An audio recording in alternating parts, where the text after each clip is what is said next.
আসসালামু আলাইকুম গাইস, দেখতে পাচ্ছেন আজকে আমি একটা নতুন এলাকাতে এসেছি। একমাত্র এই যে আমি শুনলাম এই এলাকাতে নাকি ভূত আছে, তাই আপনাদেরকে দেখানোর জন্য আমি একটা ভিডিও করার জন্য আসলাম এই এলাকাতে। তবে এই এলাকাটার নামটা কি আমি সঠিকটাও জানি না, তবে এই এলাকাতে আমি শুনছি ভূত আছে, তাই আজকে দেখতে আসলাম এই এলাকাতে। তাই আপনাদেরকে দেখানোর জন্য আমি চেষ্টা করব। অলরেডি দেখতে পাচ্ছেন আমরা এই জায়গায় আসা মাত্রই এই ভূতের লোকেশন পেয়ে গেলাম। ভূতের মতো কিরকম দেখতে পাচ্ছেন, দেখানোর চেষ্টা করলাম, তবে তেমন ভাবে দেখাতে পারছি না, কারণ কিরকম তো গাইস আপনাদেরকে আমি দেখানোর চেষ্টা করতেছি ভূতটাকে দেখানো যায় কিনা। তো আজকে আপনাকে চেষ্টা করবো দেখানোর জন্য। আমি এই এলাকার এই দেখতে পাচ্ছেন এখানে ছিল, কিন্তু ওইখানে আর নাই। তবে আরো আমি গভীরে যাচ্ছি এলাকার, তবে আপনাদেরকে দেখানোর জন্য। তো গাইস অবশ্যই পাশে থাকবেন, আমরা দেখানোর চেষ্টা করব। তবে আরো সামনে যাই, দেখি এলাকার গভীরে কতটুকু দেখা যায়।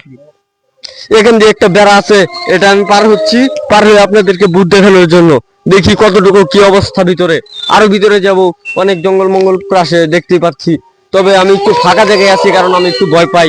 আপনাদেরকে দেখাবো। সো গাইস আমি এই জঙ্গলের ভিতরে চলে এসেছি, অনেক গভীরে। তবে দেখা যাক কি করা যায়, বলতে কতটুকু দেখা যায়। তবে দেখবো আপনাদেরকে দেখানোর জন্য। আমার মনের ভিতরে অনেক ভয় ভয় কাজ করতেছে। বন জঙ্গলের ভিতরে আসলাম, দেখা যায়। সবাই পাশে থাকবেন। সো গাইস কি আমি দেখলাম তা তো বুঝতে পারতেছি না। আমার পিছন দিয়ে কিছু গেল নাকি, আমি তো কিছু বুঝতে পারতেছি না। আমার মাথায় টেনশন ধরতেছে। আমি আরো জঙ্গলের গভীরে যাচ্ছি, দেখা যাক কি দেখা যায়। আপনাদেরকে আমি শেষ পর্যন্ত দেখানোর চেষ্টা করব। তবে এই দেখা যাক সামনে আরো কি আছে। তো